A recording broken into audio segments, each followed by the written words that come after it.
Tous les jours, sur les routes du Calvados, Reine parcourt plusieurs kilomètres pour un geste a priori tout simple. Eh ben, je m'en vais chercher un endroit qui capte un petit peu pour pouvoir voir mes messages, parce qu'il n'y a que cette solution-là pour recevoir les SMS et les messages vocaux. Vous voyez, il y a quand même un petit bout de route à faire. Chez elle, comme dans tout le centre du village, aucun appel ne passe. Alors il faut rouler 2 kilomètres pour espérer entendre sonner son téléphone. Cela fait plus de 24 heures qu'elle n'a pas reçu de nouvelles fraîches. Ça fonctionne. 26 messages. Faut attendre encore 5 minutes, puis après j'y vais. Je pense qu'elle est partie. À 340 mètres d'altitude, le château d'eau est devenu la cabine téléphonique des habitants de la commune. D'ailleurs, arrive Jean-Luc, un agriculteur dont l'exploitation est à 5 km de là. Ce midi, il vient travailler ici. Je regarde les SMS que j'ai eus. Du lundi au vendredi, on reçoit la cotation de la coopérative agriale pour avoir le prix du blé. Et suivant le prix, on vend ou on vend pas, quoi. Ah ah! Pour le travail ou pour contacter la famille, ici, chaque appel réussi est une victoire sur le quotidien. Allô? Des mails en France, Attends, là ça hache, là. Attends, je vais bouger un peu. Oui, vas-y. L'émetteur de téléphonie le plus proche est à 10 km de là. Oui, ça pourrait être drôle si ça n'était pas notre quotidien, quoi. Si ça arrivait une fois. Dans le Calvados, le Gard fait partie des 485 petites communes françaises qui n'ont toujours pas accès à la téléphonie mobile. On les appelle les zones blanches, des espaces sans accès au téléphone portable, ni à l'Internet haut débit. À l'heure du tout numérique, ces habitants s'y sentent coupés du monde. Cette année, le gouvernement a pourtant trouvé un accord avec les opérateurs pour mettre fin à cette situation d'ici 2020. Mais sur le terrain, les utilisateurs s'impatientent. Veuillez renouveler votre appel ultérieurement. À quoi ressemble le quotidien de ces villages oubliés? Pourront-ils être enfin raccordés par les opérateurs?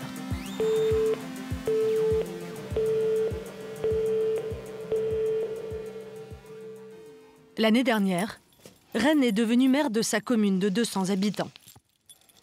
Elle a hérité du lourd dossier de la téléphonie.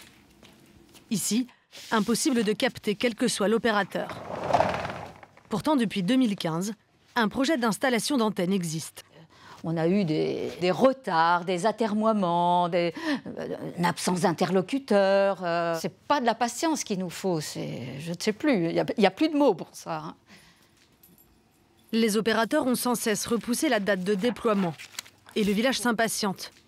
Reine est même victime de corbeaux. Là, celui-là, il est assez ravageur. Hein. Les téléphones portables au gars ne passent toujours pas. On comptait sur vous, gna gna gna. Si ça vient que dans 50 ans, on sera tous morts. Si votre costume est trop grand, laissez-le à d'autres plus compétents. Voilà, bon. Mais personne ne se presse pour prendre le costume de Reine. La maire a même du mal à attirer de nouveaux habitants. Et tous les commerçants ont déserté pour rejoindre les villages connectés alentour. Quelqu'un qui serait intéressé par une location ou par un achat, avant de savoir si le logement est confortable, s'il est bien isolé, s'il est bien chauffé, etc., nous demande « Vous avez Internet? Vous avez le téléphone ?» Ben non. Eh bien voilà, c'est terminé. La population est vieillissante. Donc, s'il n'y a pas de renouvellement, eh bien, le village va mourir. Si les problèmes de réseau ne sont pas résolus, des centaines de villages comme celui-ci pourraient disparaître. Chez Reine, il reste un espoir. L'opérateur Free s'est à nouveau engagé à installer un pylône relais près du cimetière avant l'été 2019. Si cette commune rurale a au moins été reconnue comme zone à équiper en urgence, ailleurs en France, des complications sont apparues. À 2 heures de route de Paris, près d'Orléans, un étonnant camp retranché s'est signalé cet été. À la tête du collectif Bienvenue chez les Gueux, Vincent et Tecla, 2 habitants usés par l'absence de téléphonie et d'Internet. On est un petit peu en dehors de la civilisation. On a l'impression que le progrès moderne n'est pas encore arrivé jusque chez nous. Ce sont eux qui ont installé le panneau. À l'aide du porte-à-porte, ils délimitent eux-mêmes leur zone blanche.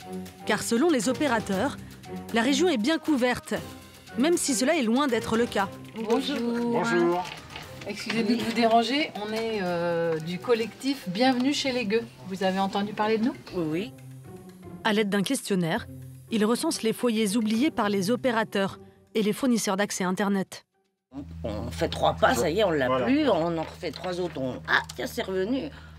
Donc ça marche pas. Et on nous embête avec la 4G. Alors là, je ne dis Ah bah pas. Là, c'est l'horreur. On nous impose de plus en plus de se servir ou de la téléphonie mobile ou de Ah bah c'est l'Internet. partout. Hein. Qu'on nous fournisse au moins le service adéquat en Voilà. correspondance derrière. Ouais, Quoi. ouais. C'est un Les petit peu comme impôts. si je vous donne une voiture et je vous donne pas la clé. Quoi. Vous parlez de voiture, c'est exactement ça. Ouais.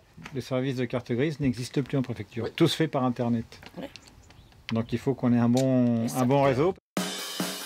Effectivement, sans réseau, impossible aujourd'hui de commander sa carte grise. Tout se fait par Internet. Pour les impôts, c'est la même chose. À partir de 15 000 € de revenus par an, la déclaration en ligne est obligatoire.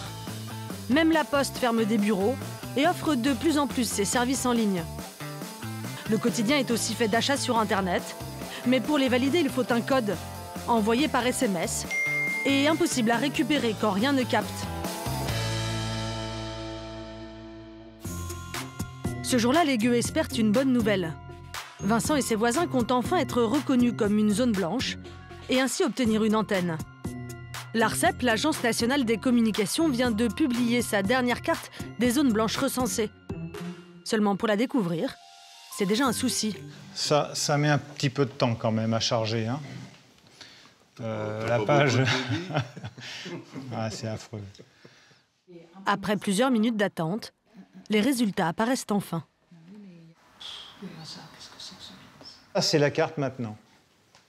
Donc pour eux, on est en zone très bonne couverture. Non, là, c'est pas possible. Là, on est en bonne couverture parce que c'est la mare des voisins. C'est pas possible. Ouais. Vous avez Bouygues, est-ce que ça passe? Enfin, ça passe pas. Bouygues, SFR, Orange ou Free, quel que soit l'opérateur, chez les Gueux, rien ne passe, contrairement aux données officielles. Veuillez renouveler votre appel ultérieurement. Les opérateurs, ils s'en foutent, clairement. La prochaine action, c'est contester l'ARCEP, parce que là, leur carte, c'est n'importe quoi. Bon, bah écoute, Vincent. salut, on se tient au courant. Oui, on se téléphone. Ouais. Oui. Non, mais on se téléphone, ça, c'est pour rire.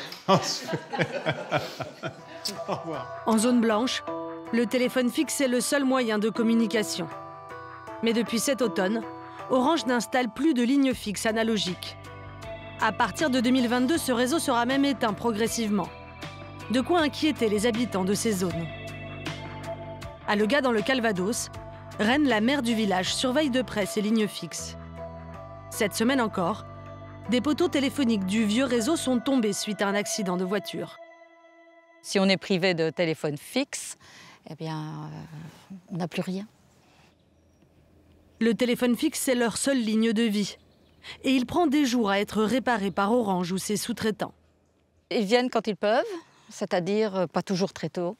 Là, on n'a pas signalé de coupure de ligne, donc j'ai peur que ça ne dure un petit moment. Sirène s'alarme. C'est qu'il y a 6 mois, un de ses administrés a eu la vie sauve grâce à cette ligne fixe. Et comment ça va, toi, depuis ton accident? Je suis bien tiré, quoi. L'hiver dernier, Joël, exploitant agricole, a failli perdre la vie en abattant un arbre à 400 mètres de chez lui. Je ne sais pas ce qui s'est passé. Enfin bref, je me suis trouvé complètement percuté par un arbre, certainement. Et je suis parti dans le coma et tout ça. Donc mon fils était présent, donc il a voulu appeler. Mais là, forcément, le problème, c'est que on n'a pas de réseau. Donc là, il faut revenir au domicile. Il faut retéléphoner à partir d'un fixe. Il faut laisser le blessé sur place. Oui, tout seul, quand vous n'êtes que deux.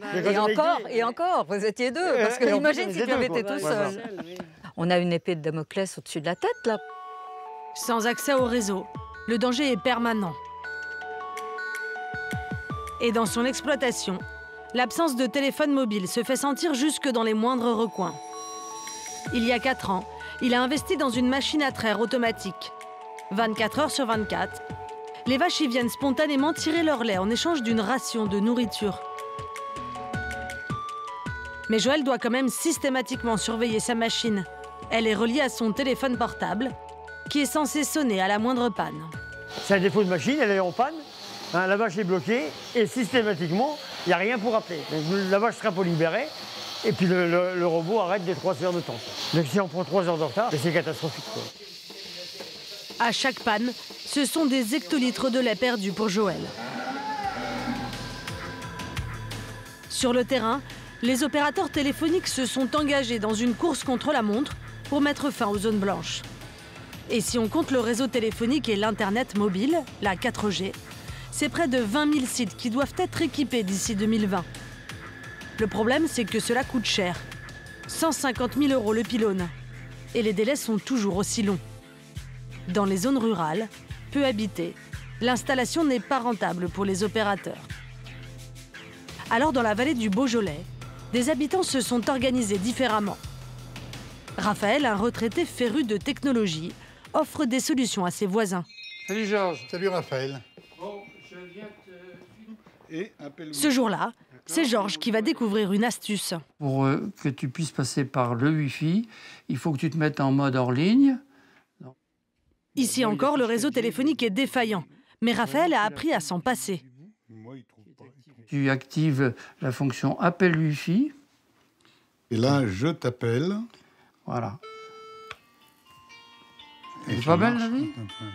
Et voilà. Tout est bien, qui fonctionne bien, parfait. Des appels mobiles qui passent par le Wi-Fi. Tout ça grâce à Raphaël. Lassé de la lenteur des fournisseurs d'accès dans la région, c'est lui qui a installé un réseau Internet privé à base d'ondes radio. Aujourd'hui, il connecte le 48e adhérent. On va déballer tout ça. Tu verras que c'est assez simple. On va monter l'antenne. Une antenne radio et quelques câbles.